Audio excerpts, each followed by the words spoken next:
L'avant-dernière section, section 18, c'est les esprits derrière les miracles des faux pasteurs. J'en ai parlé abondamment. J'en sais à plusieurs reprises. Il y a beaucoup de faux pasteurs qui enseignent avec les esprits impurs.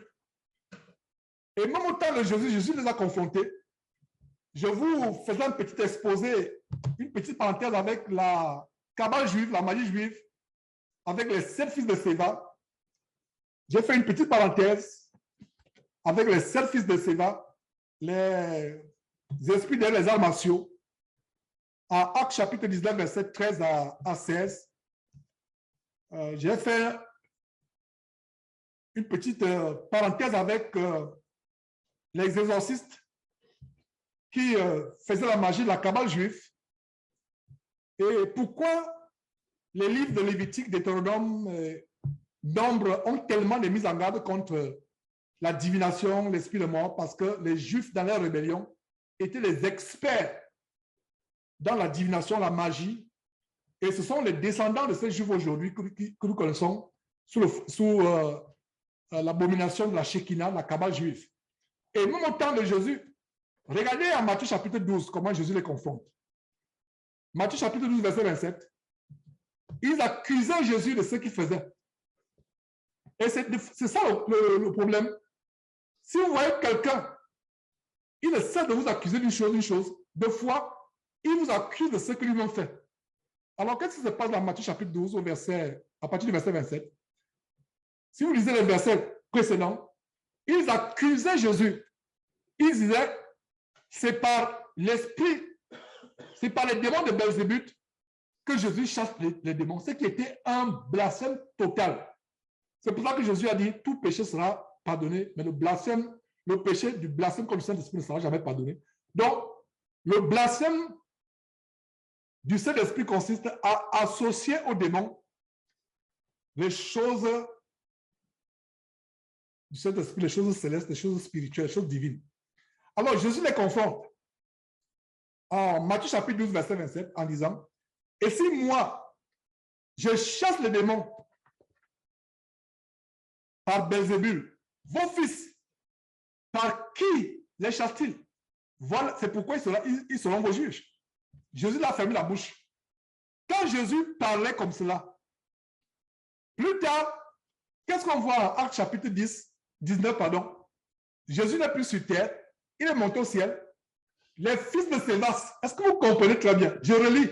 Jésus a dit, si moi je chasse les démons par Belzébul, vos fils, par qui les chasse-t-il? Plus tard, on voit que un homme, soi-disant de Dieu, un sacrificateur, Séva, dans Actes chapitre 19, ses 7 fils chassaient les démons par les esprits de Belzébul. Est-ce que vous voyez, mes frères et sœurs, la logique de la parole de Dieu? Comment tous ces versets que nous voyons sont connectés les uns les autres? Donc Jésus avait raison qu'il chassait les démons avec l'esprit de Belzébul. Avec l'esprit de Belzébul. Ouais. Donc, ils accusaient Jésus de chasser avec les démons avec l'esprit de Belzébul. Et Jésus les a confrontés.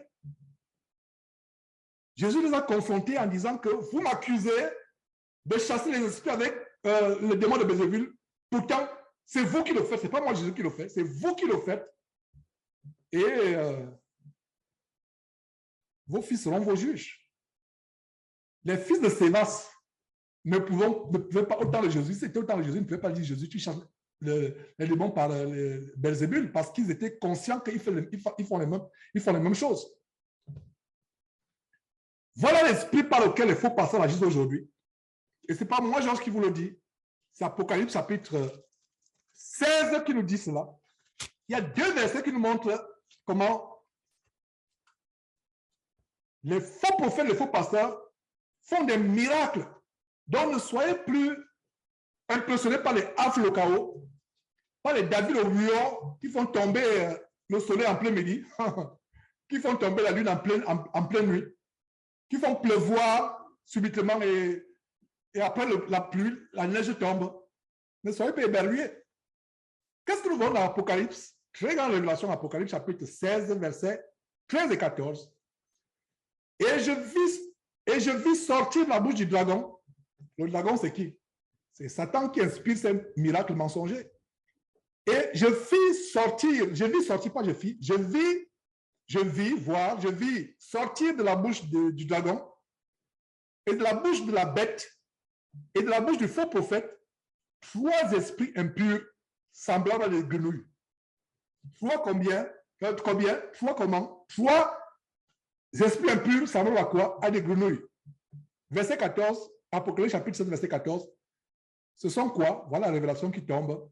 Ce sont des esprits de démons qui font des prodiges. Qui font quoi? Prodiges ou miracles. Et qui vont vers les rois de toute la terre afin de les rassembler pour le combat du grand jour du Dieu Tout-Puissant. Il y a une vidéo que nous postions il y a quelques jours de ce faux pasteur qui confesse devant la plus grande instance politique sud-africaine, le Parlement sud-africain. Il confesse dans son témoignage comment il avait été baptisé par une entité satanique, moitié crocodile, moitié homme. La vidéo a été postée sur Jésus qui était il y a quelques jours. Il y a tellement de témoignages. Si vous êtes assidu à ce ministère de cette chaîne, il y a tellement de vidéos qui vous montrent que ces faux pasteurs enseignent inspirés par les démons. Ils font des prodiges inspirés par les démons. Comme Simon le magicien lui-même, avant d'être converti, en Actes chapitre 8, dans la ville de Samarie, il y avait un personnage important dans la ville de Samarie, il s'appelait Simon le magicien, qui a été converti après, malgré le fait qu'il y avait encore la racine de la cupidité, de la concupiscence, de l'amour du monde, de l'amour de l'argent. Mais il avait été converti, c'était un homme important dans la ville de Samarie. Et il se donnait pour un personnage important. Il exerçait la magie et provoquait l'étonnement du peuple de Samarie.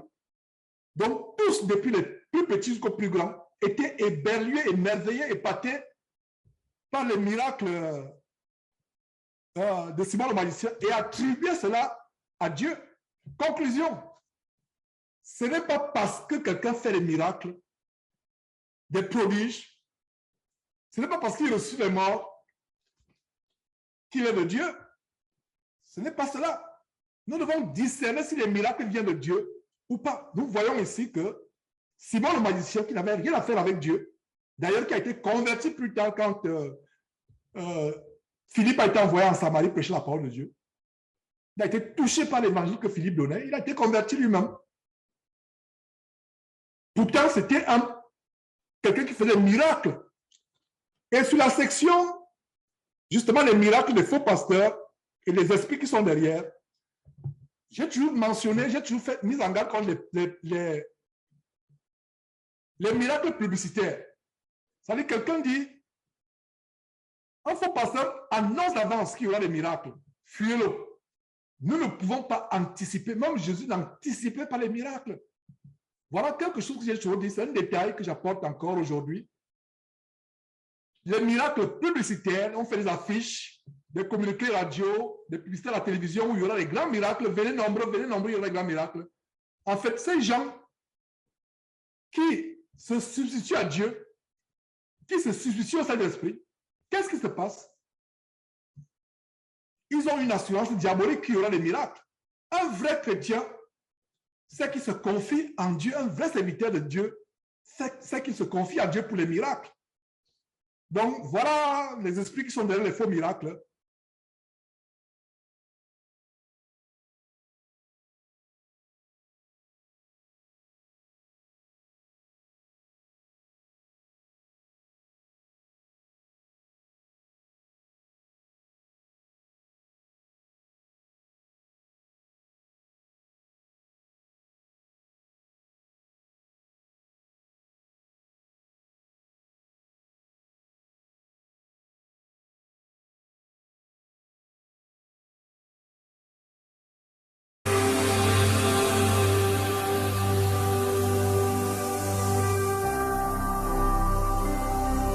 Jésus-Christ TV.